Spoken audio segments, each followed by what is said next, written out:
Iran Israel के बीच चल रही जंग को लेकर अमेरिकी राष्ट्रपति ट्रंप ने तमाम दावे किए थे।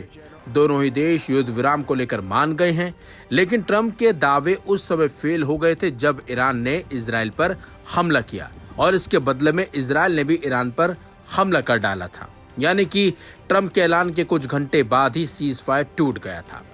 ताजा हमले के बाद अमेरिकी राष्ट्रपति डोनाल्ड ट्रंप ने इजराइल के पीएम बेंजामिन नेतन्याहू को फोन करके ईरान पर हमला रोकने को कहा था। अल जजीरा की रिपोर्ट के मुताबिक नेतन्याहू ने ट्रंप से कहा, मैं हमला नहीं रोक सकता क्योंकि ईरान ने पहले सीज फायर का उल्लंघन किया और उसे जवाब देना जरूरी है।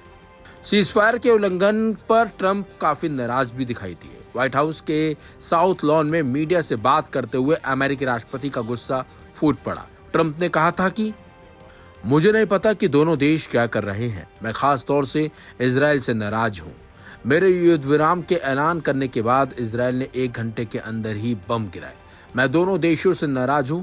इजराइल की कार्रवाई मुझे समझ नहीं आ रही। इस दौरान ट्रंप ने गुस्से में कुछ आपत्तिजनक शब्दों का इस्तेमाल भी किया। तो वहीं अमेरिकी राष्ट्रपति डोनाल्ड ट्रंप ने ईरान के साथ युद्ध विराम का उल्लंघन करने के लिए एक बार फिर इजराइल पर निशाना साधा है। पत्रकारों से बात करते हुए ट्रंप ने दोहराया कि ईरान के पास परमाणु हथियार नहीं हो सकता, लेकिन उन्होंने कहा कि ईरान में महान व्यापारिक राष्ट्र बनने की क्षमता है। ट्रंप ने देश की व्यापारिक समझ और तेल संसाधनों की तारीफ करते हुए भविष्यवाणी की है कि ईरान अच्छा करेगा और खुद को फिर से बनाएगा। साथ ही साथ ट्रंप ने कहा कि ईरान के लोग व्यापार के मामले में बेहद होशियार हैं। उनके पास तेल जैसी कीमती संसाधन हैं। Aim right, achieve big. At KR Mangalam University, we provide you the platform to turn your dreams into reality. At KR Mangalam University. अगर वो सही दिशा में आगे बढ़े तो वो निश्चित रूप से फिर से खुद को खड़ा कर सकते हैं और आर्थिक रूप से बहुत सफल हो सकते हैं। ट्रंप ने इजराइल की सैन्य कार्रवाई पर नाराजगी जताई और संकेत दिया है कि इस तरह के कदम क्षेत्र में स्थिरता को नुकसान पहुंचा सकते हैं।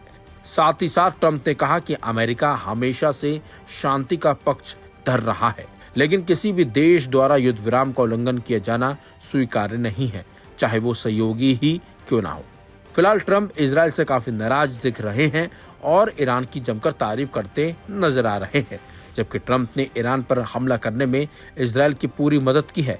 यहाँ तक कि खुद भी ईरान के परमाणु ठिकानों पर अमेरिका ने ताबड़तोड़ हमले किए थे और दावा किया था कि उन्होंने सभी जो परमाणु केंद्र हैं उनको तबाह कर दिया है, लेकिन ईरान ने इन दावों को खारिज कर दिया था।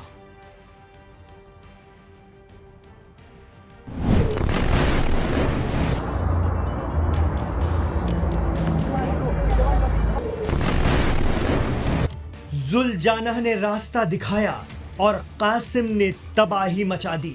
जी हां, ईरान इसराइल जंग में ईरान की तरफ से ऐसी मिसाइल टेक्नोलॉजी इस्तेमाल की गई जिसने इसराइल में भारी तबाही मचाई।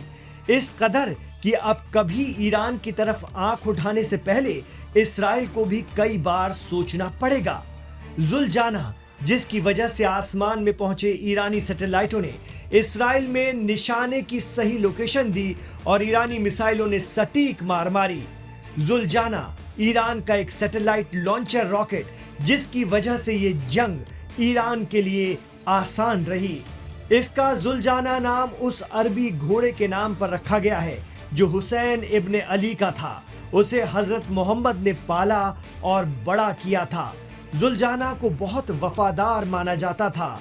वो अपनी ताकत, धीरज और वफादारी के लिए मशहूर था। इस जंग में ईरान ने इसराइल पर सबसे ज्यादा हज कासिम मिसाइल से हमला किया। इस मिसाइल को पहली बार 2020 में देखा गया था। ईरान का दावा है कि हज कासिम मिसाइल 1400 किलोमीटर की रेंज के साथ 12,000 किलोमीटर फी घंटे की रफ्तार से पहुंच सकती है। ये मिसाइल 500 किलोग्राम के वॉरहेड के साथ हमला करती है। इसका नाम पासदारान इस्लाम यानी IRGC के कुद्स फोर्स के कमांडर कासिम सुलेमानी के नाम पर रखा गया, जिन्हें एक हवाई हमले में अमेरिका ने कत्ल कर दिया था। Aim right, achieve big. At KR Mangalam University, we provide you the platform to turn your dreams into reality. At KR Mangalam University. इतना ही नहीं, इसराइल के साथ इस जंग में ईरान ने इमाद मिसाइलों से भी खासी तबाही मचाई। ईरान ने इमाद मिसाइल को पहली बार 2024 में दुनिया को दिखाया था।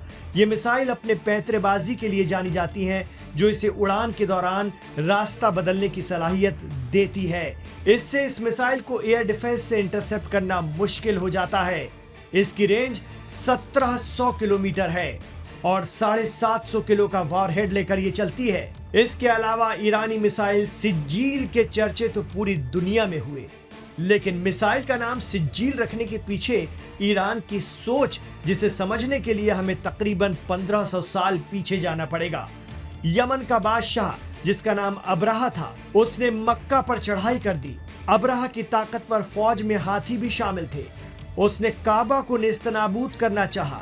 अब्राहा का लश्कर काबा के करीब पहुंचने वाला था, तभी अबाबील नाम की चिड़ियों का एक झुंड आसमान पर नजर आया। चिड़ियों ने अपनी चोंच में रखे छोटे छोटे कंकड़ों से लश्कर पर हमला कर दिया। इन छोटे छोटे कंकरों का वार इतना जबरदस्त था कि अब्राहा का हाथियों का लश्कर चबाए हुए भूसे की तरह हो गया। इस पूरी घटना का जिक्र कुरान करीम में सूरा अल फील में किया गया है। अरबी में फील के मायने हाथी होता है। सूरा अल फील यानी हाथियों वाला सूरा। सिज्जील उसी झुंड को कहते हैं जो ताकतवर दुश्मन का घमंड भी चकनाचूर कर दे। सोशल मीडिया में चर्चा है कि ईरान ने ऐसा ही कर दिखाया।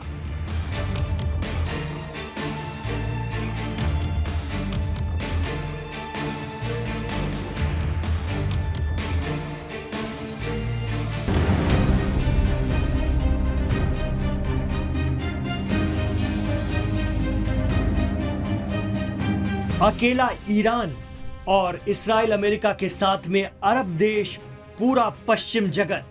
जी हां, 12 दिनों तक दुनिया ने देखा कि कैसे एक मुल्क और उसका बुजुर्ग लीडर पूरी ताकत और दमखम के साथ सीना तान कर डटा रहा।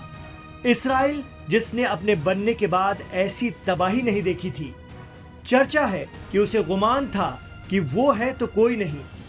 12 दिनों में वो परसेप्शन भी तोड़ डाला इमाम सैयद आयतुल्लाह अली खामिनेई ने। अब सोशल मीडिया से लेकर मुस्लिम वर्ल्ड में चर्चा का बाजार गर्म है कि आयतुल्लाह अली खामिनेई सिर्फ ईरान के ही नहीं बल्कि मुस्लिम दुनिया के निर्विवाद लीडर बनकर उभरे हैं। लोग सोशल मीडिया पर चर्चा कर रहे हैं कि जहां एक तरफ तुर्की जैसा नेटो और सऊदी जैसे अमीर सैन्य ताकत से मजबूत मुल्क खामोश रहे, पाकिस्तान जैसे न्यूक्लियर पावर ईरान को पीठ पीछे छुरा भोंक रहे थे, कतर, बहरीन, इराक और कुवैत अपने बेस अमेरिका को दे रहे थे और तमाशा देख रहे थे, वहीं एक आयतुल्लाह खामिनेई डटे रहे।